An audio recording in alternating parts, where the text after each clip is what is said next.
Have you heard about the ketogenic diet?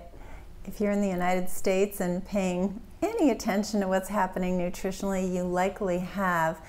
And I'm not against it. I want to just go on record that I'm not against a ketogenic diet.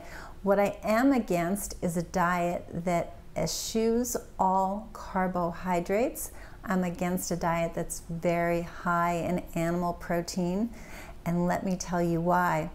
I would like you to check out an interview that Dr. David Perlmutter and he's not a doctor, Dave Asprey interviewed Dr. David Perlmutter, so Dave and David, they're both very pro ketogenic diet, and they entitled the blog, the podcast actually, Why You Desperately Need Carbs. And I thought, oh, this will be interesting, and I was hoping it was going to go in the direction that it went, and it did.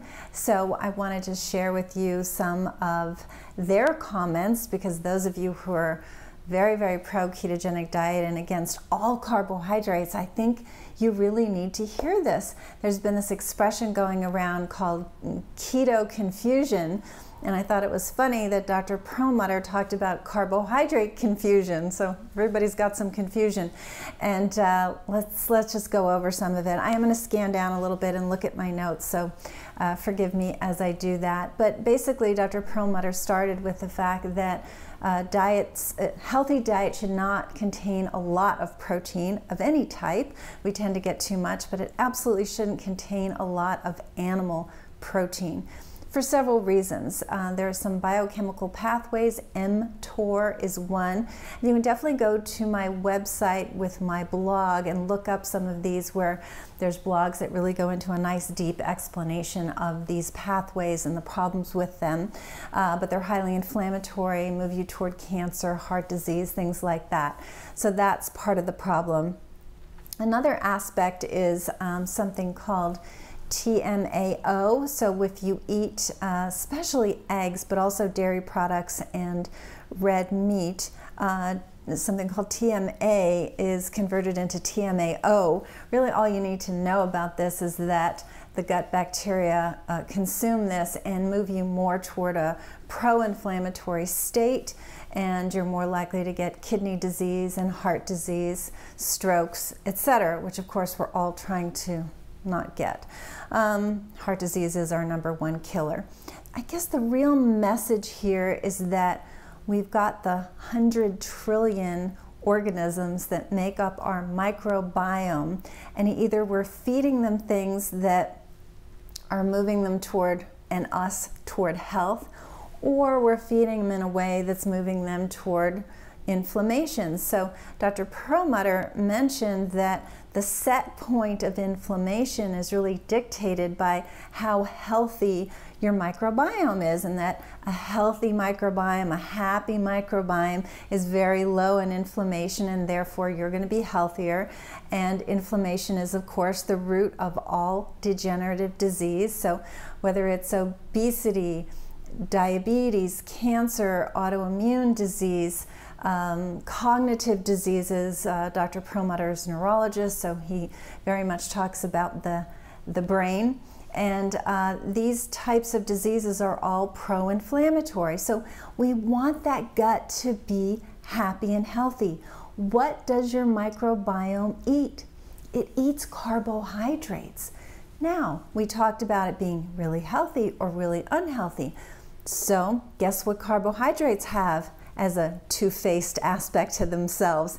There's the really unhealthy carbohydrates. We're all in the camp of sugar and refined carbohydrates, white flour, etc. They're bad. They're absolutely pro-inflammatory. Everything negative you can think of, that's what the simple carbohydrates do. However, and this is where he talked about the carbohydrate confusion, putting carbs in a bad category, that's where the confusion comes in, because we desperately, and he said it twice, he said we desperately need carbohydrates in their complex form. So these are the carbohydrates. They're called resistance starch. I talk about this a lot in my blogs, where These are complex carbohydrates loaded with fiber. By the way, paleo, keto talk about our ancestors. Our ancestors ate tremendous amount of fiber. They had very large bowel movements several times a day because of all that wonderful fiber, and they were also healthier as a result of that. They definitely had happier microbiomes. But so getting back to our microbiome, you want to feed it with resistant starch, very high fiber that it metabolizes, but we don't. So, you know, higher in the intestine, the sugar and the white flour, the refined carbs, that's going to go into our bloodstream very quickly, raise our blood sugar, all these negative things we're trying to avoid. But the complex carbohydrates don't do that. So that's where this carbohydrate confusion has come in. And I really, really want you to understand that and make that distinction. For goodness sakes, don't follow the carnivore diet where all they're doing is eating meat. Can't think of anything more dangerous. And I'm going to keep quoting Dr. Perlmutter, one, because I think he's wonderful, he's very smart, but also because I've become known as the plant-based pusher, which I'm proud of, and someone who's not pro the keto diet, when that's not necessarily the case. But I want to harken back to what he said, because he's known as the keto guy, you know. So he said red meat is one of the most dangerous foods on the planet. These are all quotes from this interview. You can see it on YouTube. What else did I want to tell you? Talked about all that. Good, we're getting through it. Healthy gut bacteria also aid in detoxification.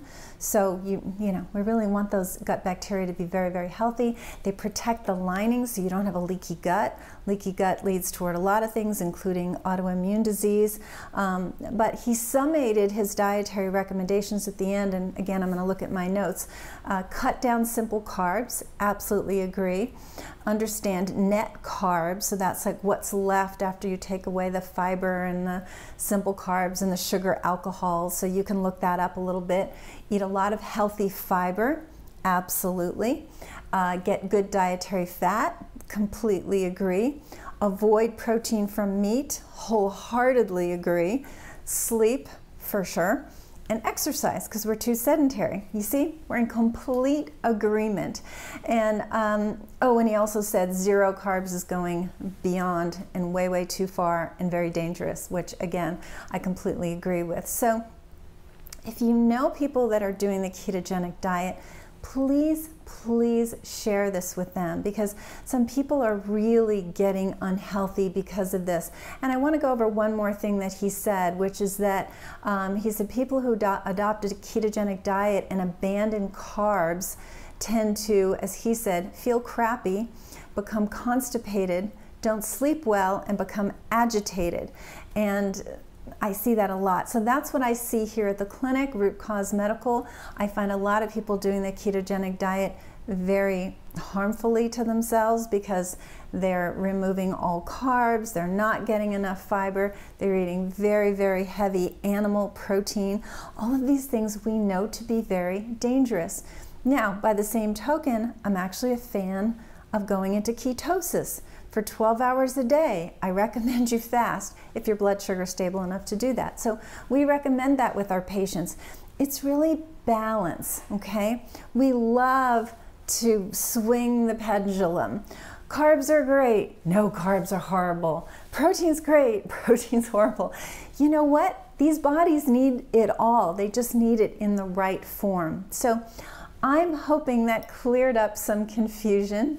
I think there's keto confusion, there's carb confusion, there's a lot of confusion, but the stable datum we have here at Root Cause is that there are truisms about the human body that have been true for a very long time. We're always learning new things, but these pendulum swings that we do with our diets is really, really dangerous. So take this to heart. Definitely go back, read some of my blogs on some of these signaling pathways.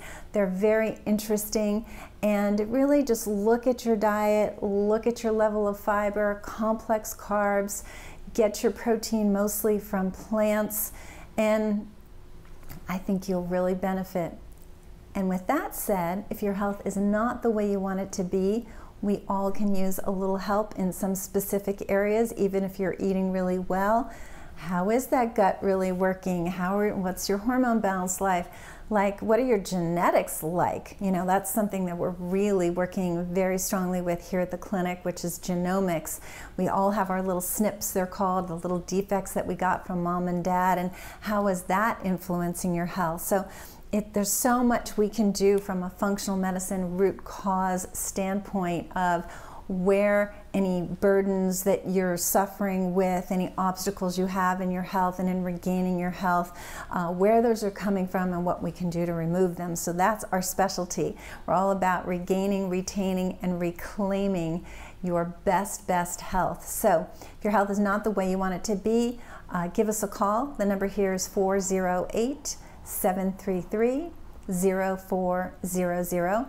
Also visit us at the website, rootcausemedical.com, and there's a contact page and we can set up a consultation. Even if you don't live locally, we are a destination clinic, so we're happy to help. And please forward this to friends, family, anybody you care about who has any confusion on carbohydrates or a ketogenic diet, and I'll see you soon.